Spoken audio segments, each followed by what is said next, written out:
video kali ini saya akan menjelaskan sedikit materi mengenai gizi untuk kesehatan reproduksi anak. Nah, pada video ini akan dibahas mengenai pentingnya gizi dalam mendukung kesehatan reproduksi anak. Gizi yang terpenuhi sejak usia dini tidak hanya berperan dalam pertumbuhan fisik, tetapi juga dalam perkembangan sistem hormonal dan organ reproduksi anak sebagai bekal kesehatan di masa depan. Langsung saja kita masuk slide berikutnya, yaitu latar belakang. Gizi berperan penting dalam pertumbuhan dan perkembangan anak sejak usia dini, termasuk dalam pembentukan fungsi tubuh serta sistem hormonal dan reproduksi. Kekurangan gizi dalam jangka panjang dapat menyebabkan stunting, di mana stunting ini adalah kondisi gagal tumbuh yang tidak hanya mempengaruhi tinggi badan, tetapi juga perkembangan organ dan fungsi fisiologis anak. Masalah gizi kronis masih menjadi permasalahan kesehatan masyarakat di Indonesia. Oleh karena itu, pemenuhan gizi pada masa anak merupakan investasi penting untuk menunjang kesehatan reproduksi di masa yang akan datang atau di masa depan. Selanjutnya ada konsep gizi dalam kesehatan reproduksi anak. Nah, di sini gizi berperan dalam penyediaan energi, pembentukan jaringan, serta pengaturan berbagai fungsi tubuh yang mendukung perkembangan organ dan sistem hormonal anak. Apabila asupan gizi tidak terpenuhi, maka proses metabolisme dan fungsi hormonal dapat terganggu.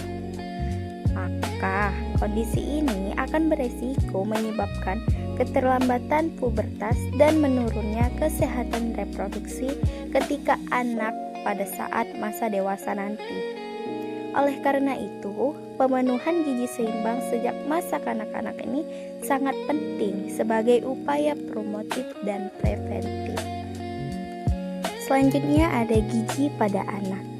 Gizi pada anak adalah pemenuhan kebutuhan zat gizi sesuai usia untuk mendukung pertumbuhan dan perkembangan yang optimal.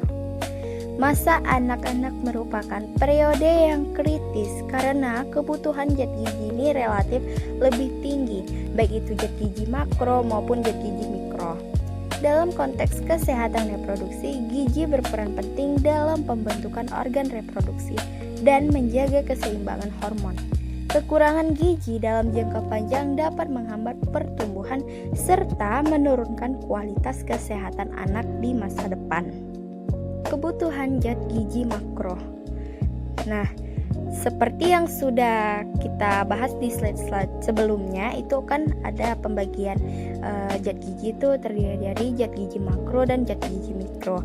Nah, di slide ini kita akan menjelaskan sedikit mengenai zat gizi makro. Nah, zat gizi makro ini meliputi karbohidrat.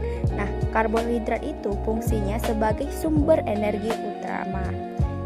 Selanjutnya, terdiri dari protein. Nah, protein ini sebagai pembangun jaringan dan hormon, serta lemak sebagai cadangan energi dan pembentukan hormon steroid.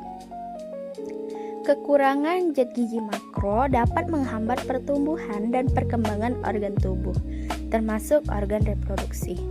Oleh karena itu, pemenuhan zat gizi makro yang seimbang itu sangat penting untuk mendukung pertumbuhan anak secara optimal. Setelah zat gizi makro, nah selanjutnya ini ada kebutuhan zat gizi mikro. Nah, zat gizi mikro ini meliputi vitamin dan mineral yang berperan penting dalam proses metabolisme tubuh, seperti zat besi, zinc, dan vitamin yang sangat berperan dalam meningkatkan daya tahan tubuh serta menjaga keseimbangan hormon. Nah, kekurangan zat gizi mikro ini dapat mengganggu kesehatan anak dan kesiapan sistem reproduksinya. Oleh karena itu, pemenuhan zat gizi mikro ini harus diperhatikan secara serius pada anak. Masalah gizi pada anak itu meliputi gizi kurang, gizi lebih, dan defisiensi zat gizi tertentu. Masalah ini masih banyak ditemukan di Indonesia dan dipengaruhi oleh pola makan, pola asuh, serta kondisi sosial ekonomi keluarga. Apabila tidak ditangani sejak dini, masalah gizi dapat berdampak pada kesehatan anak secara menyeluruh. Penanganan masalah gizi ini perlu dilakukan dengan cara upaya promotif, preventif, dan kuratif. Nah, upaya promotif ini adalah upaya promosi, sedangkan preventif ini adalah upaya pencegahan, dan kuratif ini adalah upaya pengobatannya. Selanjutnya ada dampak kekurangan gizi, atau salah satu contohnya itu stunting. Stunting ini merupakan kondisi gagal tumbuh yang ditandai dengan tinggi badan anak yang berada di bawah standar usianya. Kondisi ini biasa disebabkan oleh kekurangan gizi kronis dan infeksi berulang dalam jangka panjang. Stunting ini dapat berdampak pada pertumbuhan fisik, perkembangan kognitif, serta fungsi organ tubuh. Dalam jangka panjang, stunting ini dapat meningkatkan risiko gangguan kesehatan, termasuk gangguan pada sistem reproduksi. Oleh karena itu, pencegahan stunting ini menjadi prioritas utama pada perbaikan gizi anak. Selanjutnya ada dampak kelebihan gizi, salah satu contohnya itu ada obesitas. Kelebihan gizi pada anak dapat menyebabkan obesitas yang berdampak pada gangguan metabolisme dan keseimbangan hormon. Anak dengan obesitas beresiko mengalami pubertas dini yang dapat memengaruhi sistem reproduksi. Apabila obesitas terjadi sejak masa anak-anak, kondisi ini dapat berlanjut hingga dewasa dan meningkatkan risiko penyakit tidak menular. Pencegahan obesitas ini dilakukan dengan melalui pengendalian asupan gizi dan penerapan pola makan yang seimbang. Selanjutnya ada peran lingkungan dan pola asuh. Lingkungan keluarga memiliki peran penting dalam pemenuhan gizi anak. Orang tua berperan dalam menentukan jenis makanan, frekuensi makan, serta kebiasaan makan anak. Pola asuh yang kurang tepat dapat meningkatkan risiko gangguan gizi. Oleh karena itu, edukasi gizi pada orang tua perlu dilakukan secara berkelanjutan agar anak memperoleh asupan gizi sesuai dengan ada konsep gizi seimbang dengan konsep isi piringku. Gizi seimbang adalah susunan makanan harian yang mengandung zat gizi dalam jenis dan jumlah sesuai kebutuhan tubuh.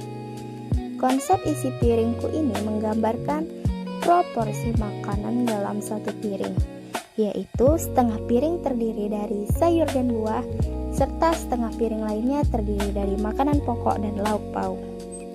Penerapan konsep isi piringku ini bertujuan agar membiasakan anak-anak untuk mengkonsumsi makanan yang beragam dan seimbang sejak usia dini, dan membiasakan anak-anak itu tidak untuk memilih makanan yang disukainya aja. Selanjutnya ada komposisi isi piringku yang tadi. Nah, komposisinya itu terdiri dari setengah piring atau sekitar 50% itu terdiri dari sayur dan buah. Sayur kurang lebih 2/3 dari setengah piring dan buahnya itu 1/3 dari setengah piring. Selanjutnya 1/4 piring atau sekitar 25% itu terdiri dari makanan pokok seperti nasi merah, kentang, jagung, ubi ataupun roti. Nah, 1/4 piring lainnya atau sekitar 25% itu terdiri dari lauk pauk. Nah, lauk pauk ini seperti protein hewani dan protein nabati. Nah, protein hewani itu seperti ikan, ayam, dan telur, sedangkan protein nabati itu seperti tempe, tahu, dan kacang-kacangan.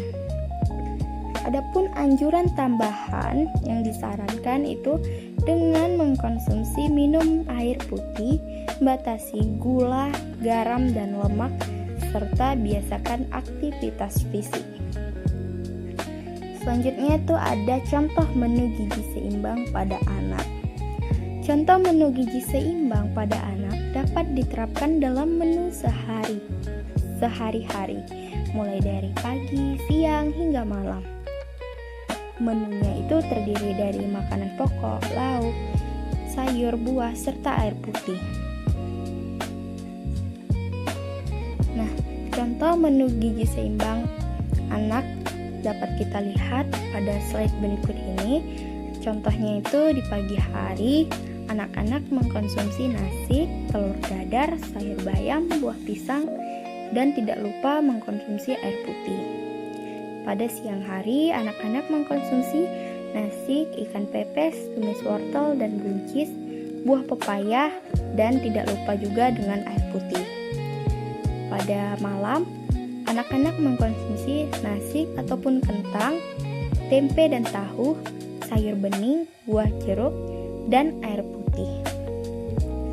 Penerapan menu gizi seimbang secara konsisten dapat membantu memenuhi kebutuhan zat gizi makro dan mikro, serta dapat mendukung pertumbuhan secara optimal. Kita ke slide terakhir, yaitu kesimpulan. Nah, pemenuhan gizi yang optimal pada masa anak sangat penting untuk mendukung pertumbuhan, perkembangan, dan kesehatan reproduksi di masa depan. Keseimbangan asupan zat gizi makro dan mikro membantu mencegah terjadinya masalah gizi seperti stunting, obesitas, dan gangguan metabolisme. Dengan penerapan konsep gizi seimbang, isi piringku, serta dukungan lingkungan keluarga, pemenuhan gizi anak dapat tercapai sebagai investasi penting bagi kualitas sumber daya manusia di masa yang akan datang. Nah, di sini juga saya tampilkan sumber-sumbernya, bisa kalian lihat ya teman-teman. Oke, baik, sekian dari materi yang saya paparkan tadi. Terima kasih atas perhatian yang diberikan. Semoga materi ini bermanfaat dan dapat meningkatkan pemahaman mengenai pentingnya gizi bagi kesehatan reproduksi anak. Terima kasih.